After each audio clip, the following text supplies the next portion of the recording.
We all have them sitting in our stash. It's just whether we use them or not. I am talking about stencils and stamps. Hi everybody, it's Kathy here and I'm playing along with Stamp and Stencil Savvy, and this month they've asked us to stamp a background. So that's exactly what I'm going to do today. So I have this bubble stamp and I'm going to use my prize ribbon and I'm going to stamp this bubble rose right across my layout for a background, because that's the request, of course, to stamp your background. And I'm just going to set up rows, and that's going to allow me to set up the design of my layout. Instead of using strips of paper, I'm using the strips of stamping. And I do like the blue on the pink. It looks really effective. It's coming up nice and cleanly and it does look great. So as you can see, I'm not really fussed if they're not perfectly joined, but I'm just running them across the page in lazy horizontals. This is just a quick way of adding to a background. I do love the wood grain. This is from Scrapbook Fantasies, the Springtime Tea Party collection.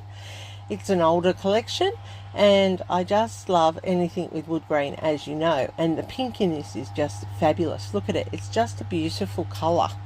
So I'm just going across one at a time, and I am going to have 4 stripes of these bubbles across the page, and that's going to set up that extra feature in the background and a little bit more creativity for what is actually a very simple design. So you can add so much to your layouts by adding stamps, whether they're circles, whether they're bubbles, whether they're lines. You know, you're only limited by your imagination, and we all have them sitting in our stash. We just tend not to put them into our layouts, which is a shame, because they are really effective when you do it. And every time I use them, I go to myself, why haven't I used those before? Or why is it that I just forget to use them? Alright, I'm also going to add in a wood grain over the wood grain, just for that extra layering of texture. And I'm only going to put those into 3 points, and that gives me 7 strategic lines across my page, which is what, everybody? It is odd. And what do I like in my layout? Odds. And why do I like the odds? Because it's natural.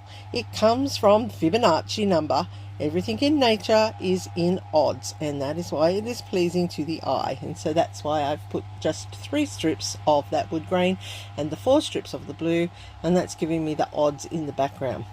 Now I am just inking up the edges to define the edges, to actually give that a clear, crisp finish.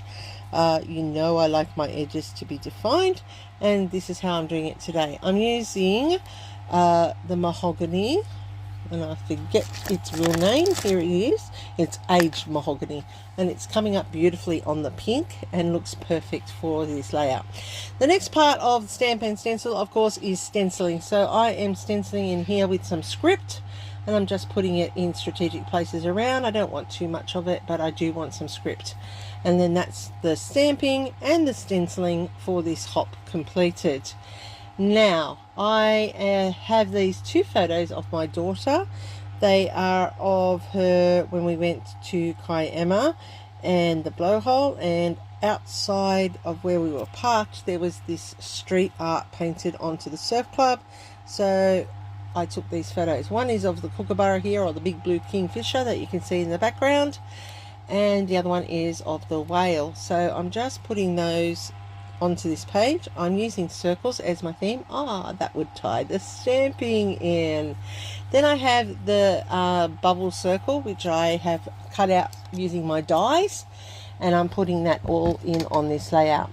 I went through bits and pieces that I've laying on my desk. I have lots and pieces that I've cut out from previous layouts and not used, so they all match beautifully into this theme for this layout. So I just thought I'd utilize them all and pop them all together.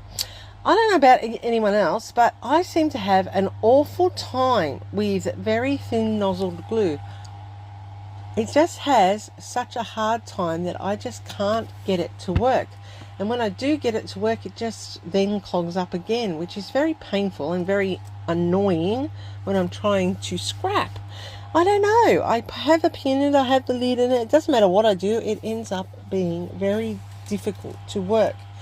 So anyway, I'm fussing around with that, so I do apologise because I really want it to work. I don't want thick glue everywhere. I just want thin lines. In the end, it comes out. Even look, you can see I'm squeezing it. That's the Sydney atmosphere at the moment. It's terrible. It's so muggy and so tropical feeling. It's just ridiculous how much moisture and heat there is. So I'm just putting down those 2 die cut circles, and they are going to be the layering points for my photos. Now I'm using chippies here from Chippy's Scrapbook Fantasy. Instead of using foam, is chipboard strips, which I'm using to support the photos, to give it that dimension. They are a great environmentally sound way to pop up your photos and layouts. I like that they're very supportive and they are quite solid, so they fit nicely on any material, and they do give you that same effect as if I was using foam.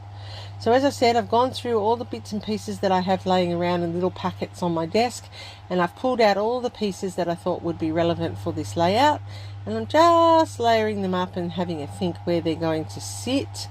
Some of them are Scrapbook Fantasies printables and fussy cut elements. Others are just from all different pieces of paper that I have fussy cut florals from. And I have this arrow here which I want this kingfisher or kookaburra to sit on, and that ties in with the theme of the page. I wished I'd had a whale somewhere. That probably would have been better, but I didn't, so I've gone with the fish in the top corner down there and a seahorse as well. So I'm just going to layer these up slowly, and I'm going to do it in front of you, and so you can see how it works. Of course I have sped up the camera, so it does take less time, but overall this layout took about 45, maybe an hour to complete. So that's giving you a rough idea. If you can produce a layout that you're happy with within an hour, I think you're doing pretty well. Some people do it a lot faster, but then again, that's depending on how much complexity is in the layout as well. I generally can take up to 2 to 3 hours for a layout, especially if it's got some detail to it. But I like taking my time over my layouts. I like to think about it. I audition pieces. I decide what colors are going to best suit the layout, and I just play a bit. But this one was quite a fast one for me, and I like how it's turned out. So I'm just layering them up. Some of them, as you can see, are going down flat. Then I'm putting a lift in them with the chipboard here, and that's allowing them to pop up on the page a little bit. And I'm sorry, I keep forgetting that there's a camera there, and I do a lot of that sticking gluey bit out, just out of camera range, which is really silly of me because I know, you know, you want to see what I'm doing. So all I'm doing is I'm attaching the chipboard to the top area there that you can see here, and then I glue the bottom so that it gives it that lift and angle to the page. I'm going to put that arrow there, and look at the colors, they just all match nicely with the layout. I've dragged the pink in because I wanted the wood grain. That sort of picks up the skin color in the photo. Then I have the creamy color from the wall that is in the flowers in that yellowy creamy color, and then of course I have all the beach elements which are always in the blues, and that's how that's all tied together. And I just love how the photos are popping out despite what's going on in the background. Now I have these letters which I have cut out on my die cut machine, which is actually a metal die. These are Uniquely Creative letters that I've gotten one pack a long time ago, and I actually do like them. I think they're called Varsity, I think. And so I'm putting down the outside of the letter first, and it's going to be the title C Art, and then I am going to put the green that I've cut over to the side on top of the white to give it some dimension, and then pop it inside the frame. So you'll see that happening as we're working. That's a great way of putting extra dimension to your layout without too much bulk. So I've put one on top of the other and then fitting it in the frame, as you can see here, and it really does make for you know, a dimensional title with that shadowing behind it with the white, and you can really tell there on the T.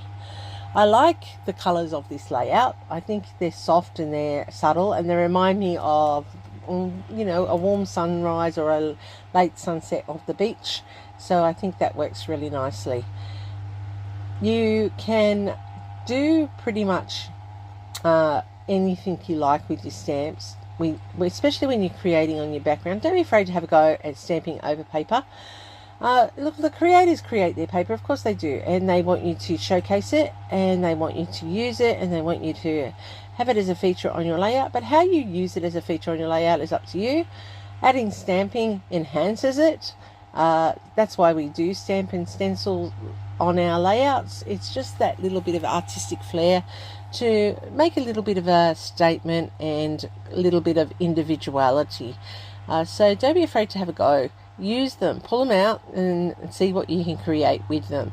So now to finish off, I'm just going to put in some faux stitching. So I had a person ask me what they considered was my finishing off list.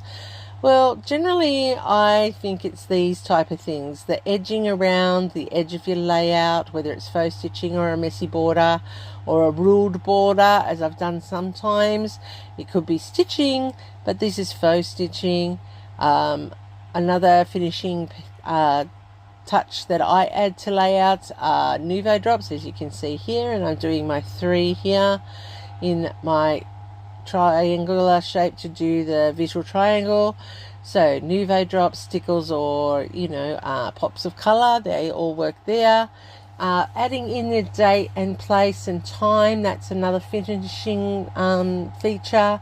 And I was looking at it and I've just decided that I'm going to go back and I'm going to use a white pen, an opaque marker. Don't do what I just did, everybody. Put your hand into your wet stuff and smudge it. Luckily it was still wet enough that I could remove it and reapply.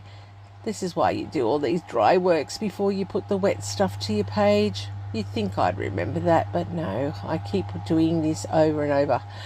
Oh, what's that? Fool me once, fool me twice, shame on me. Well, you know what, I just keep doing it. It's very, very silly. So I'm just highlighting some of the bubbles in my stamping with the white opaque marker. That's just adding a little bit of a detail to give it that 3-dimensional appeal, and also to bring your eye around that page. And I love how this has turned out. How funny. Who would have thought that such a simple design could look so effective? So there's my layout for today. This is the Stamp and Stencil Savvy Hop for the month of March. Oh my goodness, can you believe it? We are in March. That is so scary. And I am a little bit behind time, but that's okay. It's still going up. You'll get to see it. And that's my layout. Now, there are lots of people playing along with this month. Please go and check them out. You really do want to. There is a full playlist link down below. All the players, you'll learn lots just by watching everybody's different ways of using stamps on their background and stencils. It is inspirational and it does inspire you to go and get creative. So hopefully I've done enough to earn a big thumbs up from you. That's right, thumbs up, people. And you are going to hit subscribe if you're new to my channel, because you know you want to see more. And for all of those that are my subscribers, I thank you very, very much for coming back. Don't forget to hype me on a digital device. As I said, subscribe if you're new, and I have a new video for you. Here it is. Go and check it out right now. See you there real soon.